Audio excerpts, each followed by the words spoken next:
नोरमा group, जो सोचता है वो करता है। आपके अपने सपनों का आशियाना। देखिए, सम्राट चौधरी ने ट्विटर पर एक पोस्ट में 1990 के दशक की स्थिति को याद दिलाते हुए बताया कि जब लालू प्रसाद यादव की सरकार थी तब बिहार को भीषण बिजली संकट का सामना करना पड़ता था।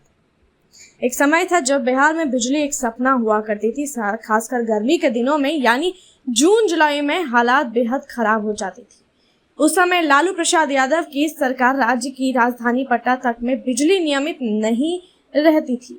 गांव को की बात तो छोड़ दीजिए, जहां न खंबे थे और न तार। जहां खंबे थे वहां तार नहीं, जहां तार थे वहां बिजली नहीं। अगर गलती से बिजली आ भी जाती थी तो इतनी कम समय के लिए कि पंखा भी ठीक से नहीं चल पाता था। उस दौर में बिहार विधानसभा परिसर तक को जनरेटर के भरोसे चलाया जाता था। विधानसभा जैसे प्रमुख संस्थान में अगर जनरेटर से काम चलाना पड़े तो सोचिए गांव और छोटे कस्बों की क्या स्थिति रही होगी। चारों तरफ अंधेरा, लालटेन का युग और गर्मी से बेहाल लोग। ऐसे में बच्चों की पढ़ाई से लेकर बुजुर्गों की तबीयत तक सब कुछ प्रभावित होता था। खेतों में सिंचाई का साधन नहीं, घरों में पंखा नहीं, अस्पतालों में बिजली नहीं। ये सब मिलकर बिहार को पीछे धकेलते जा रहे हैं। सम्राट चौधरी ने इस अंधकारमय दौर को लालटेन युग कहा है। उन्होंने पुराने अखबारों की कटिंग शेयर की है जिसमें साफ दिखता है कि किस तरह बिजली संकट ने बिहार को जकड़ रखा था। Power crisis grips Bihar, darkness engulfs more areas, worst ever power crisis in Chhapra जैसे हेडलाइन इस बात का प्रमाण है कि हालात कितने गंभीर थे। फिर समय बदला। साल 2005 में बिहार में राजनीतिक बदलाव हुआ, नई सरकार आई और बिजली की स्थिति को सुधारने का प्रयास शुरू किया गया। यह बदलाव धीरे धीरे नजर आने लगा। नई सरकार ने न सिर्फ उत्पादन बढ़ाया बल्कि ट्रांसमिशन और डिस्ट्रीब्यूशन के सिस्टम को भी बेहतर किया। जो गांव पहले बिजली के नाम पर अंधेरे में थे, वहां बिजली के खंभे, तार और ट्रांसफार्मर लगाए गए। आज 2025 में स्थिति यह है कि बिहार के 100% घरों में बिजली पहुंच चुकी है। यह कोई छोटा लक्ष्य नहीं था। गांव-गांव तक बिजली पहुंचाने में तकनीकी और वित्तीय दोनों तरह की चुनौतियां थी, लेकिन सरकार ने इसे एक मिशन की तरह लिया। अब बिहार के घरों में बच्चों को लालटेन की जगह बल्ब की रोशनी मिलती है। मोबाइल चार्ज करना अब समस्या नहीं है। किसान सिंचाई के लिए मोटर चल सकते हैं। छोटे छोटे उद्योग बिजली के भरोसे चल रहे हैं। बिजली कटौती जो कभी कभी आम बात थी, अब बहुत कम हो गई है।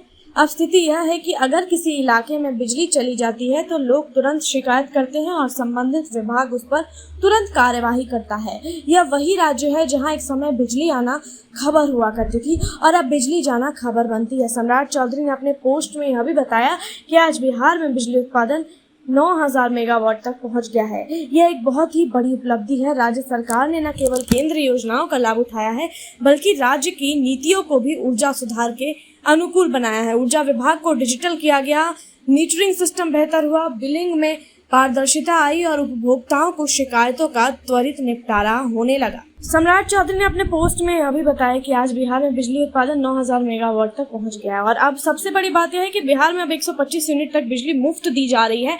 यह फैसला गरीब और मध्य वर्गीय परिवारों के लिए बहुत राहत देने वाला है।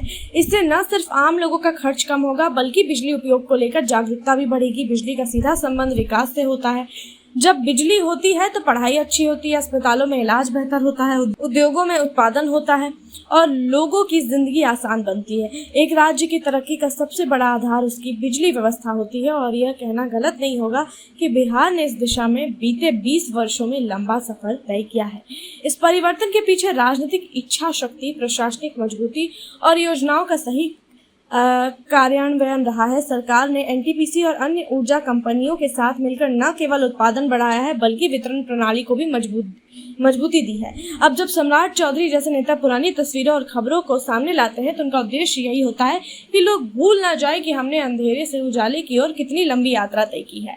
राजनीति में अक्सर आरोप प्रत्यारोप होते रहते हैं, लेकिन अगर कोई सरकार जनता की बुनियादी जरूरतों को पूरा करने में सफल होती है तो वह प्रशंसा की पात्र होती है। आज अगर बिहार में गाँव में भी बच्चा कंप्यूटर चला रहा है, किसान मोटर से खेत सींच रहा है और महिला रात में भी सुरक्षित महसूस कर रही है तो उसके पीछे बिजली की सुविधा एक बड़ा कारण है।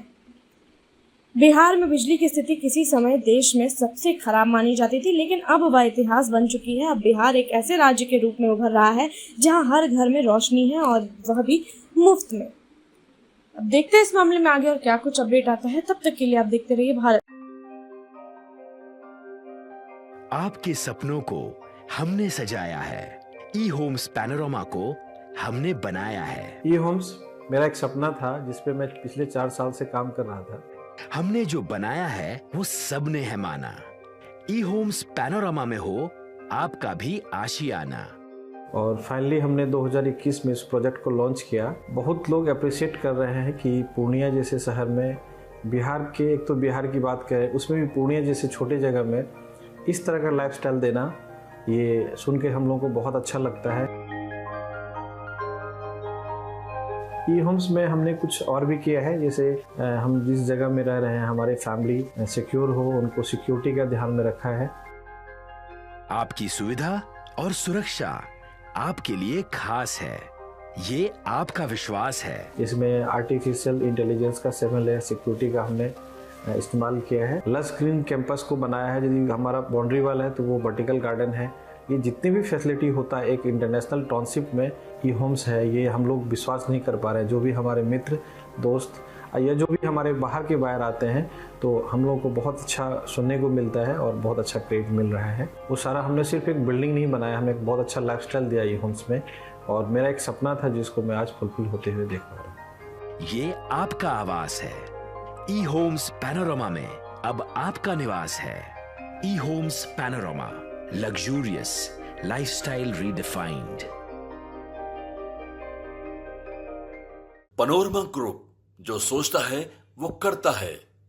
अगर ये वीडियो पसंद आई और वह बिहार के राजनीति और बिहारियत से सरोकार रखेनी तो सब्सक्राइब बटन दबा के चैनल के सब्सक्राइब कर ली।